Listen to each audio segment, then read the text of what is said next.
estamos hoy de nuevo poniendo en antena ya este espacio que se llama Adelante en la Fe, que los martes compartimos en la sintonía de Radio Abarán y en el que contamos con don Alberto Guardia, que nos trae hoy este tiempo de radio que vamos a tener oportunidad de compartir. Muy buenos días. Buenos días, pues sí, estamos aquí para continuar Adelante en la Fe en estas fiestas de Navidad. Por eso lo que vamos a escuchar va a ser el Evangelio, uno de los fragmentos de los relatos de la infancia de Jesús, concretamente como Lucas nos cuenta su nacimiento en Belén.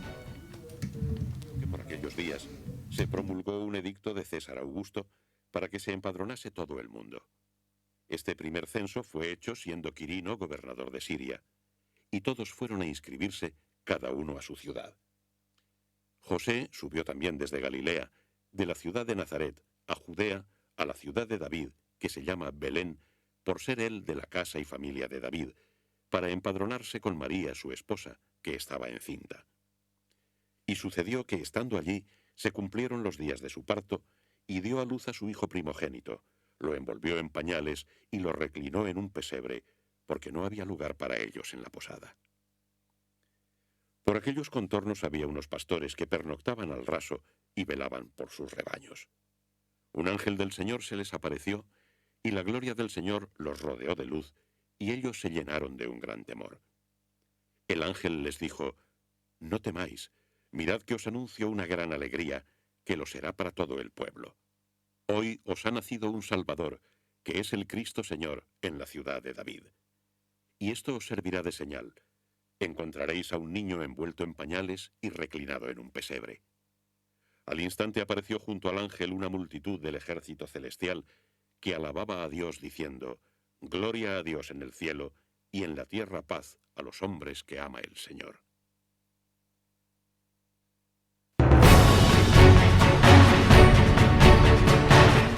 Pues ya hemos escuchado la descripción que nos hace Lucas de las circunstancias y del momento del nacimiento de Jesús.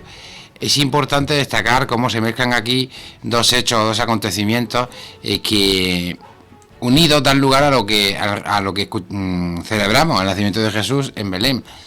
Y es que por una parte hay algo externo a los propios judíos, ya a la propia realidad en la que están viviendo José y María, que es un decreto que viene de lejos, que viene ni más ni menos que del emperador, que ordena hacer un censo de la ecumene, del mundo entero, del mundo conocido. Estos censos los realizaban los romanos de un modo muy frecuente, era sobre todo para saber la población que había y concretamente para dos cosas fundamentales. Uno, para saber el número de población que tenían susceptible de ir a la guerra, a las legiones, de ser soldados, de hacer la mili, como antes se conocía, una mili obligatoria que podía llegar a durar 20 años. O sea, que era una auténtica locura.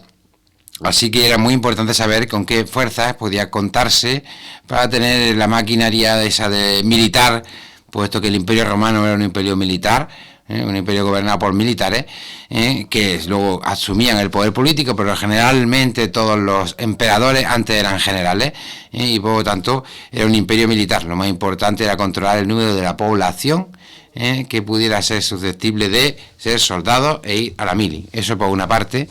Y el segundo interés estaba en el otro brazo del imperio, que era un imperio comercial, era un imperio de terratenientes que comerciaban y que se dividían las provincias invadidas pues en grandes latifundios y hacían comercios con ellos, y por lo tanto para el fisco, para la hacienda, para controlar a la población y sacarle los impuestos. Así que este censo era algo muy común y conocido, por desgracia, entre los habitantes del Imperio Romano. Así que en ese contexto en el que hay que cumplir con la obligación de estar censado, la obligación de estar controlado, pues José y María, con el niño Jesús aún sin nacer, pues se dirigen a Belén, la ciudad de David. Y aquí está el detalle importante. Puede parecer que el nacimiento de Jesús fue fortuito, nació allí porque le llegó el tiempo. Sí, eso dice Lucas, pero que naciera allí no es casualidad, puesto que repite varias veces, y es el nombre que más aparece en este relato, el nombre de David. Se repite 5 veces, más que el nombre de José, el de María y el del mismo Jesús. Y por lo tanto que aún no aparece y no se nombra. Dice que nace el niño, pero ya más adelante nos dirá cuál será su nombre o el nombre que le ponen, el nombre de Jesús. Así que aquí lo importante es que las circunstancias externas del imperio, las circunstancias de la historia, llevan a que Jesús nazca en la ciudad de David, puesto que el padre que le va a dar el apellido, diríamos nosotros, es descendiente de David, de las antiguas dinastías de los judíos, y que por lo tanto el nacimiento de Jesús nació en la ciudad de David, es decir, como auténtico descendiente y por lo tanto como alguien que pudiera o pudiese reclamar los derechos, digámoslo de este modo, del trono judío, del trono de Israel, porque es auténtico descendiente de la familia davídica, y por lo tanto no solo descendiente porque su padre lo reconoce como hijo suyo y por lo tanto como heredero o como continuador de la estirpe, sino porque además encima nace en la mismísima ciudad del rey. Así que es heredero por doble razón, como diríamos nosotros, porque es de allí, porque nació allí, en la ciudad de David, y porque además su padre era de la tribu, de la descendencia de David. Y por lo tanto, el origen de Jesús está claro, es verdadero judío y verdadero descendiente de David, y por tanto los primeros cristianos, o el mismo Jesús, cuando se proclama a sí mismo Mesías, lo está haciendo dentro de la línea en consonancia del cumplimiento de las promesas que había hecho el Señor, de que el Mesías tenía que ser un descendiente de David. David era pastor y fue sacado de entre los apriscos para convertirse en rey de los judíos. No es casualidad que los primeros que reciben el anuncio de que ha nacido el Salvador, el Mesías, el Señor, sean precisamente pastores, porque fueron de entre los pastores de donde se escogió al rey David. Y precisamente en torno a estos pastores que hay en las afueras de la aldea, de aquella ciudad de Belén, reciben la gran noticia de que ha nacido el Salvador, el Mesías, el Señor. Y la palabra Salvador es el nombre de Jesús. Es decir, Jesús significa Dios salva. Y por lo tanto ha nacido Jesús, es decir, ha nacido el Salvador, el Mesías, el Señor. Así que la identidad de Jesús está clara desde el principio. Pero, y aquí viene el detalle, para que sea reconocido, no hay que ir a buscarlo al palacio que tuvieran los señores, los marqueses, los condes o quienes fueran, no había que ir al palacio del ayuntamiento, ni había que ir a la casa del gran mercader que hubiera en Belén para encontrar a Jesús. Había que buscarlo en un pesebre, había que buscarlo en un carabasar, en una de esas, digamos, hospederías que había a lo largo de los caminos, por los judíos que también pasaban una ruta comercial muy importante por Belén, la que iba a Sion-Geber, al puerto de Acaba, pues era muy típico que pasaran por allí, por Belén, cerca de Belén, pues caravanas que traían, pues eso, los que iban con las caravanas de las especias, que traían de Asia, y que por medio del puerto del Mar Rojo, iban luego hacia Judea y sobre todo hacia Siria y hacia Grecia o a los puertos de Fenicia, donde ya se iban por todo el Mediterráneo. Así que Belén se encuentra en una situación geográfica privilegiada como un nudo principal de autovías, para entendernos. Y por lo tanto habían florecido en torno a un pueblo agrícola, un pueblo rural, pues un gran negocio, digámoslo así, de hoteles, de hostales, etcétera, para todas estas grandes caravanas. Y por lo tanto había pues cantidad de pesebres, digámoslo así, o de establos para los animales que llevaban las cargas, camellos, burros, etcétera, puesto que generalmente los establos o pesebres de las casas primitivas, pero aquí en España hasta hace poco, pues prácticamente hasta el siglo XX, estaban dentro de las casas. Es decir, no era que yo podía ir y entrar al pesebre y allí colocarme, ¿no? Y allí ya está. No era público, sino que estaba, incluso era la planta baja de la propia casa donde vivía la familia. Y por lo tanto, pues no era un sitio donde uno se pudiera colocar así de ocupa de cualquier manera. Es decir, había una gran infraestructura de establos, diríamos nosotros, cuevas, covachas, todo tipo de locales acondicionados para poder dejar a los animalajos cuando estaban de viaje. Lógico que por el tiempo, por las circunstancias o por lo que fuera, la ciudad, ya sea por el censo o por otras circunstancias, en la ciudad de Belén estaba llena, estaban todos los hoteles completos.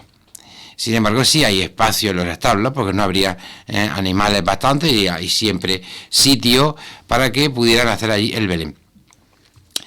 Siguiendo la versión de Mateo, se ha colocado, porque aquí no lo dice, se ha colocado el pesebre en el que nace Jesús, el pesebre, el abrevadero, digamos nosotros, donde se ponía la comida de los animales, era una cueva.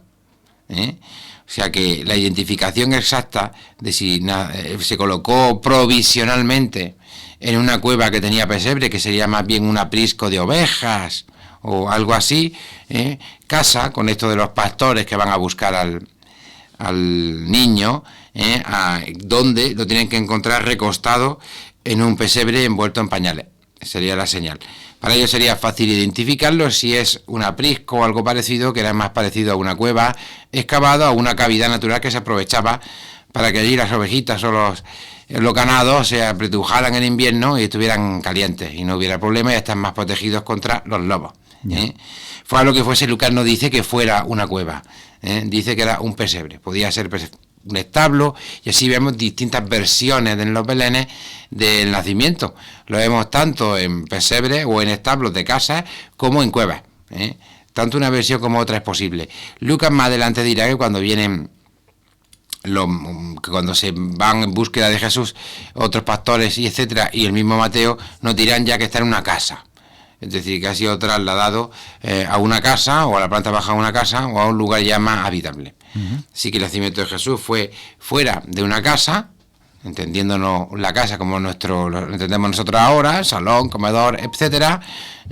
Sí que pudo ser en un establo que hay en el exterior, de un caravasar o de una de esas zonas de donde se dejaban a los animales que estaban de viaje o de tránsito, o en una cueva, pesebre, o una cueva donde pudiera también en un momento, una noche, pues pásenlo a ustedes aquí y mañana ya le buscamos sitio. Ya.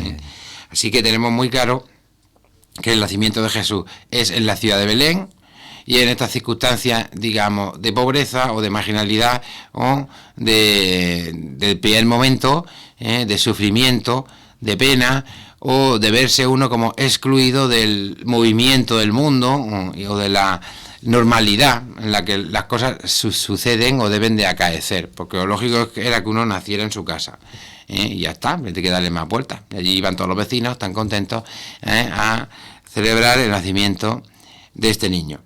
Así que, por una parte, parece todo muy circunstancial, mala suerte, pero esto no es así. Lo que Lucas nos dice es: el ángel nos va a interpretar y va a decir a los pastores que este niño que ha nacido es una gran alegría para todo el pueblo, para el pueblo que espera el Mesías, etcétera. Quizás no para los dirigentes y tal, pero para el pueblo sí, porque en la ciudad de David ha nacido el Mesías, el Señor. Y ese es motivo de alegría y de gloria y de cánticos. El cielo baja a la tierra, una legión de ángeles, y cantan gloria a Dios en el cielo, y en la tierra paz a los hombres que ama al Señor al hombre de buena voluntad. Ha ocurrido un gran acontecimiento en el anonimato. Ha comenzado una historia, ¿no? Ha irrumpido en la historia alguien que va a cambiarla. Pero muy pocos lo reconocen, muy pocos lo ven. Debido al trasiego enorme de las cosas y al descolocamiento, digamos, del lugar donde Dios se manifiesta. Porque lo lógico, lo típico, lo propio hubiera sido que se hubiera manifestado en un templo o en un lugar religioso, en un lugar donde se pudiera esperar que Dios puede ser visitado, encontrado y reconocido. Porque yo que sé, una escuela rabínica, una sinagoga, un espacio sagrado o un espacio dedicado a la religión.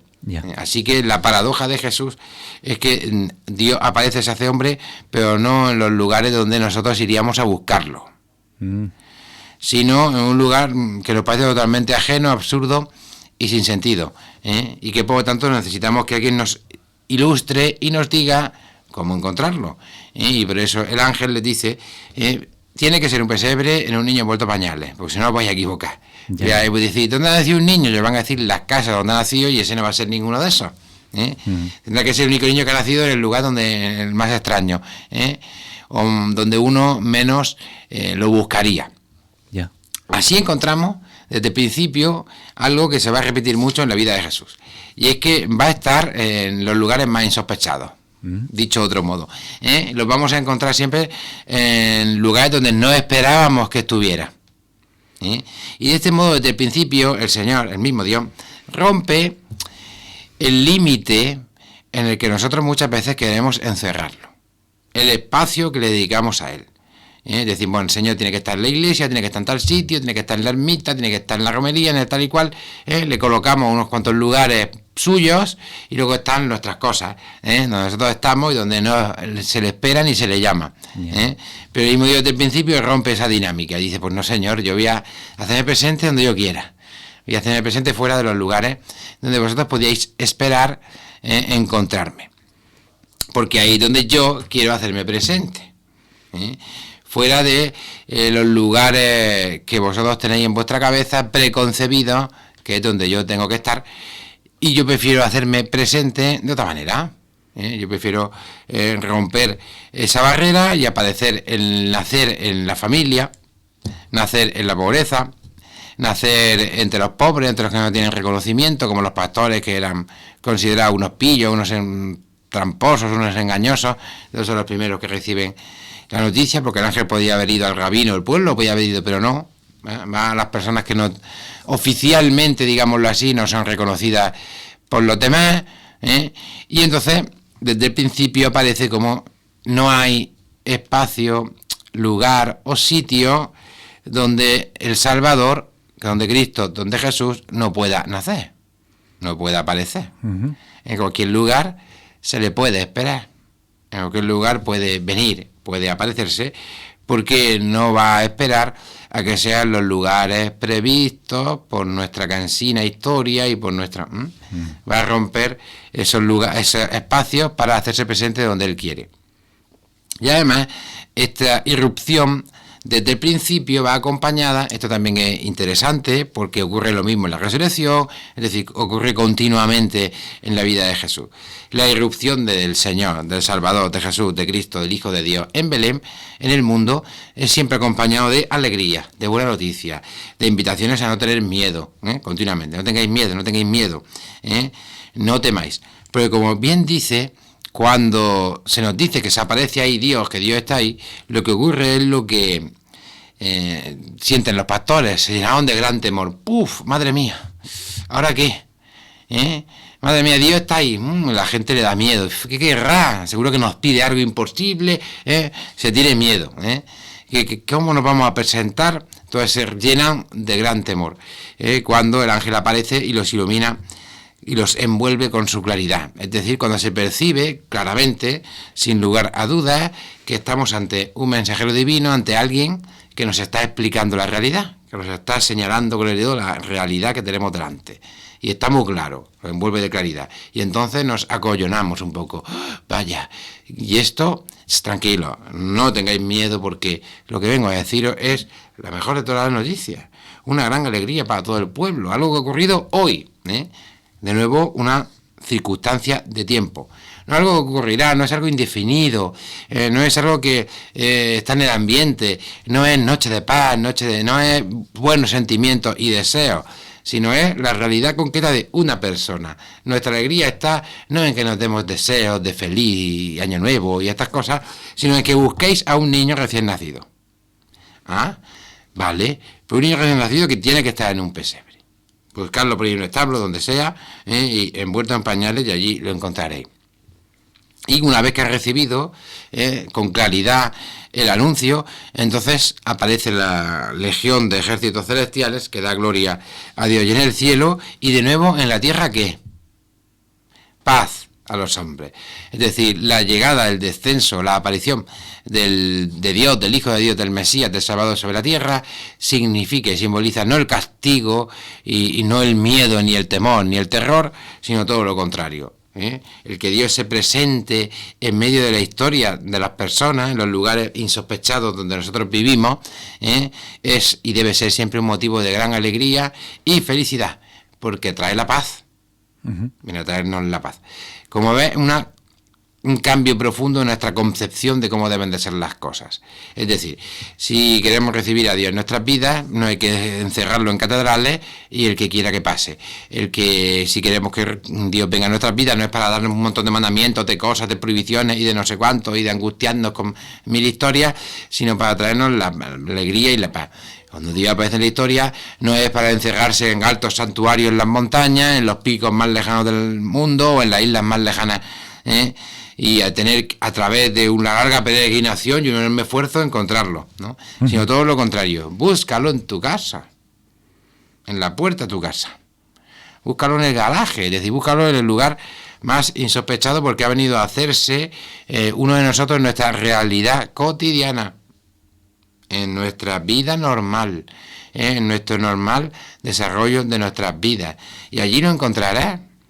Y cuando lo encuentres te llenará de alegría, no te dará miedo, porque se te da como una vida, como la vida en potencia. El nacimiento de Jesús significa también la vida en potencia, la vida que se desarrollará, que tiene que desarrollarse, llena de posibilidades. Así que Dios nace pequeño para luego crecer. Es también precioso.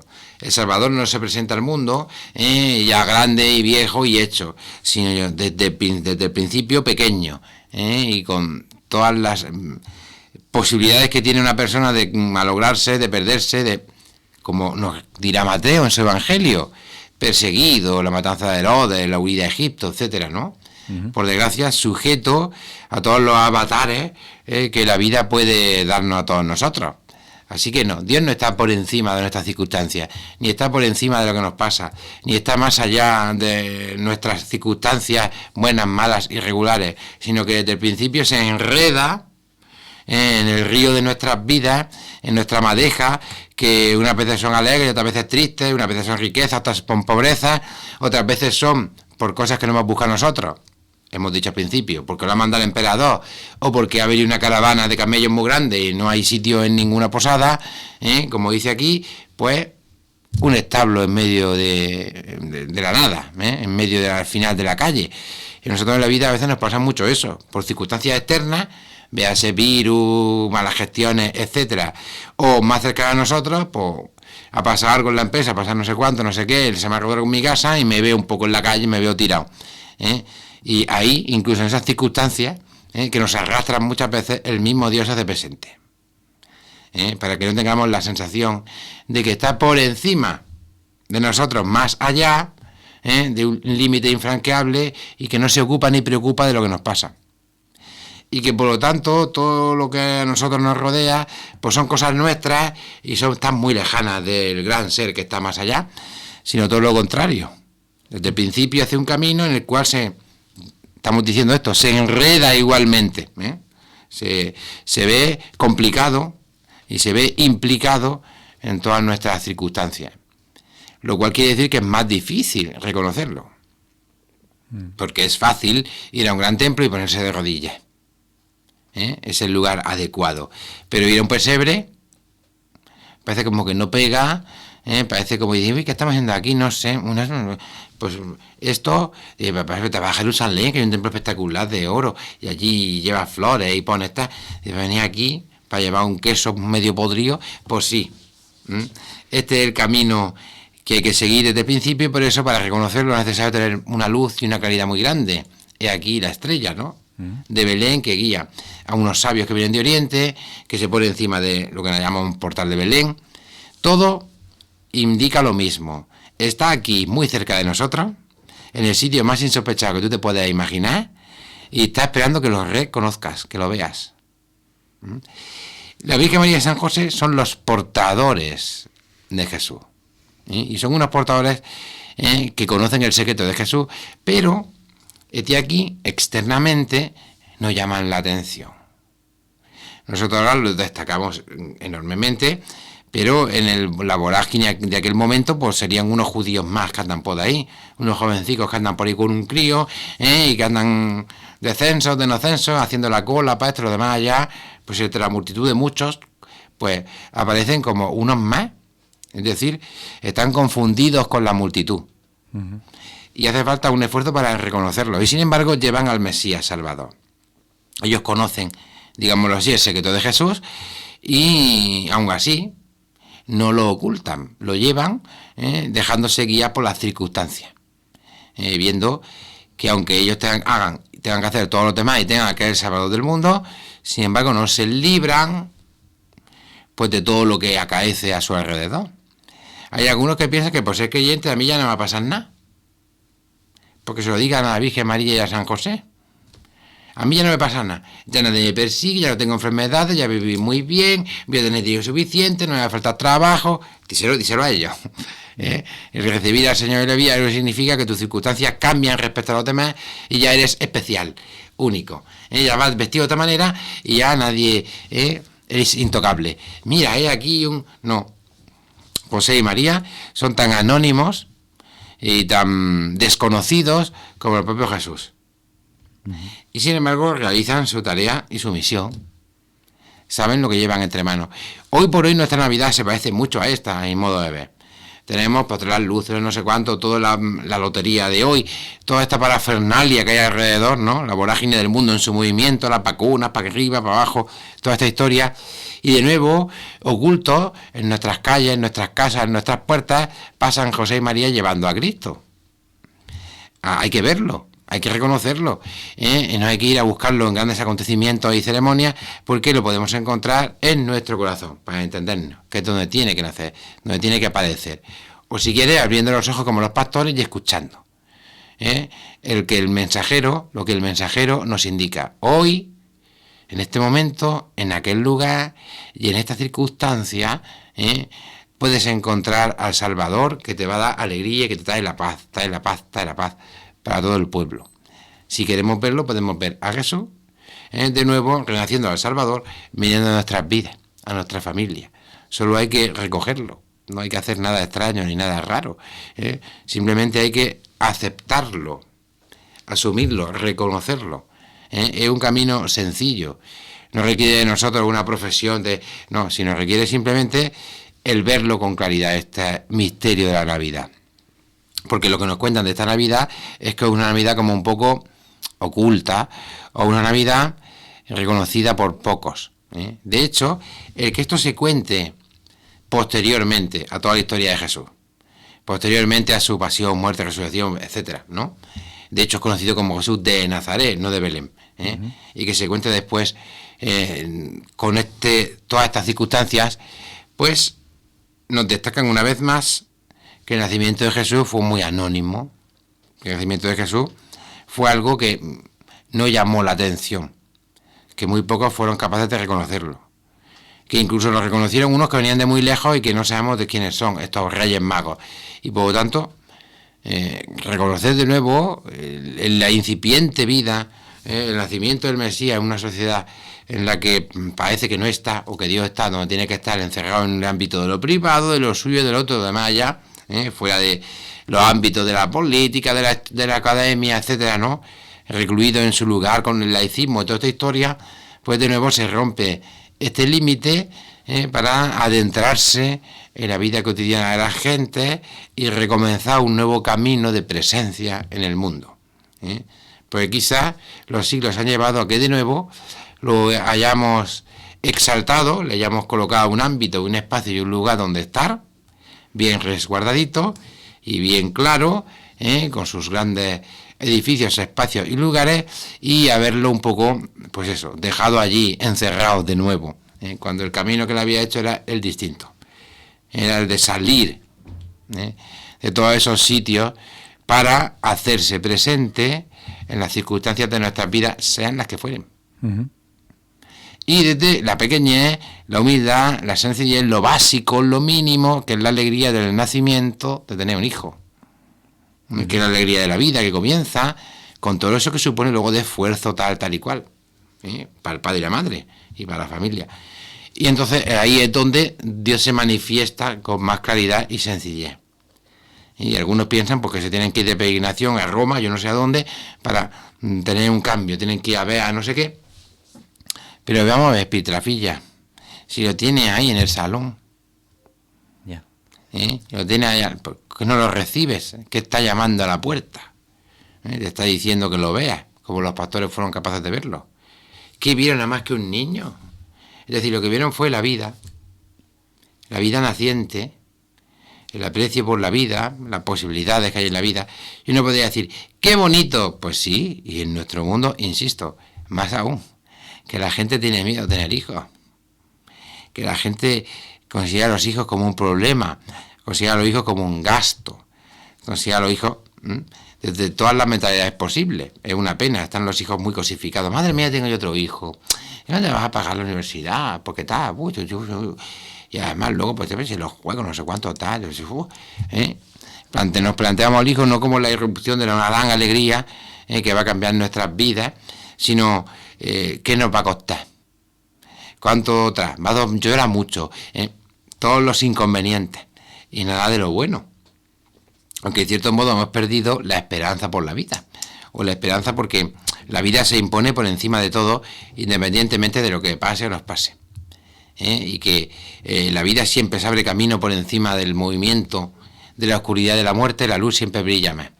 La luz siempre, aunque haya el más pequeño, la oscuridad más densa. El otro día lo escuché por ahí, no sé si un budista, no sé de quién era, que la oscuridad más oscura y más profunda, las tinieblas más impracticables que puedan existir en la Tierra, desaparecen o pierden ante las más pequeñas llamas. Hasta una simple cerilla acaba con la tiniebla más oscura. Y ahí aparece la luz siempre es más fuerte que la oscuridad. Y por lo tanto no hay que tener miedo, se nos repite una y otra vez y una y otra vez.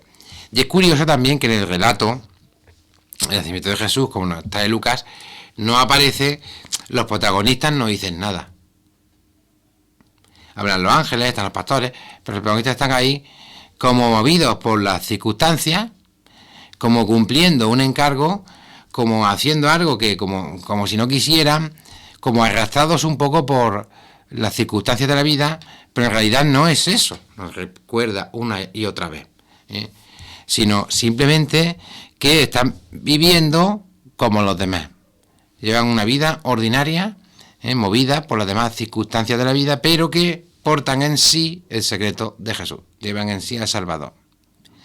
O si queréis, dicho de otra manera para concluir, lo importante respecto al nacimiento de Jesús no es tanto entrar en discusiones estúpidas, historicistas y academicistas acerca de si Jesús nació exactamente en Belén o en las afueras de Belén o en la aldea que hay al lado de Belén, si fue en el cruce de Abarán o en el mismo Abarán. Es decir, vamos a empezar aquí a discutir si fue en la calle de Doctor Molina o fue en la calle de no sé qué. Entrar en ese tipo de discusiones es absurdo, porque es pretender un imposible o no entender el significado. Si decimos que alguien es de aquí, es que es de aquí. Que más dará que fuera en Aguayá que en el otro sitio. La precisión exacta respecto al lugar, al modo y el nacimiento de Jesús es no entender lo que nos está contando el Evangelio. Porque lo que nos está diciendo es que ha nacido aquí, ha nacido donde tenía que nacer y ha nacido en las circunstancias en las que los demás nos hemos envuelto 1000 veces. Y por lo tanto, el verdadero descendiente de David, por su padre, por el lugar en el que nace, y verdadero Dios, aunque haya nacido sin que nadie se diera cuenta, y en el lugar donde no debe nacer el hijo de un príncipe, ni el hijo de un rey, ni un hijo del mismo Dios, ¿no? Sino en el lugar donde nacen son las bestias, los animales, que son los establos y donde están allí al resguardo. Lo que nosotros ponemos en nuestro Belén, el buey y la mula. Y lo ponemos con mucha alegría, pero buey y mula no casan en un establo. Pero bueno, no pueden ponerse juntos. Pero bueno, nosotros los ponemos como un milagro de la naturaleza que hace el niño, ¿no? El significado que tienen el buey y la mula lo explica muy bien Benedicto XVI en ese libro sobre la infancia de Jesús, precioso, que representan tanto al pueblo de Israel como a los pueblos paganos. El pueblo de Israel es la mula o el burro, sí. Y el buey representa a los pueblos paganos porque la divinidad principal, Apis, de los egipcios. Eran personalizaciones de las culturas, de las religiones o de los pueblos, y que están viendo, ellos sí reconocen, fíjate, el buey y la mula lo reconocen, los pastores, pero ni el posadero, ni el alcalde, incluso ni siquiera el mismo rey Herodes, en nuestra historia trágica que nos contará Mateo, de incluso su incipiente persecución. Hay gente como Herodes que cuando recibe una buena noticia, en esto es lo que estamos diciendo en esta parte final, lo que hace es impugnarla continuamente y discutir sobre tonterías, si fue el solsticio de invierno, si fue el 23, 24, si fue en abril, si fue no sé cuánto, como un Herodes. ¿Qué dice la estrella? No dice quién ha venido esto tal, dónde fue, qué exactamente. Los detalles que aparecen en Mateo son muy interesantes, porque además, aparte de hacer una crítica astronómica, una crítica al cálculo astronómico de la estrella que aparece y desaparece, hay también una crítica al espacio, porque dice, en Belén no, los alrededores de Belén, es decir, amplía el círculo para que no se le escape la cosa, y por lo tanto actúa esto, pues los que critican el tiempo, el lugar y el momento son como un Herodes, quieren matar al niño antes de nacer y de que pueda hablar, ¿no? Y quieren acabar con la ilusión del nacimiento poniendo por las mismas excusas de Herodes, ni aquí, ni allí, ni de esta manera. Bueno, una explicación muy interesante hoy sobre el por qué nace Jesús en un pesebre. Sí, porque todos los demás ya lo sabemos de sobra, ¿no? Ya. Cada año llega de un matiz diferente. Claro. Pues si repetir siempre lo mismo, pues... Bueno, don Alberto, estamos también, me gustaría que recordara las celebraciones que se van a hacer en los próximos días, porque como tenemos esas restricciones de horario, ¿cómo afectan a los distintos actos litúrgicos? Bueno, pues creo que no han cambiado lo del toque de Al-Qaeda, como digo yo, a las 1:30, ¿no? A la 1:30 en Nochebuena, ¿no? Sí, ¿no? Y creo que también en Navidad, no sé, pero... Tengo entendido que de momento es así. Pues nada, pues eso, el toque de Al-Qaeda, estos terroristas que nos quieren acabar con una familia, prohibiéndonos salir. Como es a la 1:30, pues muy sencillo, la misa se puede hacer perfectamente a las 12, si no dura más de una hora. Yeah. Entonces habrá 2 misas del Gallo, una en San Pablo a las 11:30, que es la pastorela y tal, ¿no? La pastorela, pues la gente de aquí lo entiende lo que es, esos cantos tradicionales y demás, y nosotros tenemos las 12. El mío el gallo grande y el otro el pollo con las plumas. O sea que tenemos 11:30 y 12. 11:30 San Pablo, 12 San Juan. Y una misa anticipada para los que nos pueden salir, se hace más tarde, etcétera, a las 5 en San José Artesano, en el cruce de Abarán. Muy bien. El Señor también nace en los cruces, como hemos dicho, de los caminos, ¿no? En las periferias, en las entradas de los pueblos. Así que ahí a las 5. Nochebuena. En Navidad habrá misa 11:30 en San Pablo, por la mañana. Y en San Juan no, en San Juan será por la tarde a las 7. Y habrá también otra por la tarde en San Pablo a las 7:30. Así que esas son las celebraciones que hay para celebrar la Navidad. Muy bien, pues que lo tengan en cuenta nuestros oyentes. Y vamos a terminar ya este penúltimo programa del año, ¿no? Pues sí, ya solo nos queda una semana. Lo hacemos también con música que nos habla de ese nacimiento del niño en un portal, ¿no? Sí, un villancico precioso de Camilo de Dozaín. Nace el niño en un portal, él nos trae la paz. Pues así nos despedimos hasta la semana que viene. Y feliz Navidad. Igualmente.